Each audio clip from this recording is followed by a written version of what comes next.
Hi everybody, Elizabeth with Country Peony, and today I partnered with Clover to bring you a really fun way to personalize your Thanksgiving table. So I use Clover's Embroidery Stitching Tool to personalize these really sweet napkins to match the names of the guests that are coming to my Thanksgiving table. If you want to see the very simple way to make your own just in time for Thanksgiving, then come along.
Thank you so much for following along today, guys. I hope you feel inspired to start playing with some of Clover's amazing tools to basically personalize everything in your home.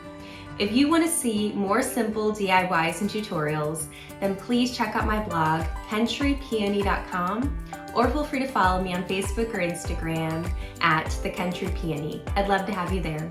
Until next time, happy crafting.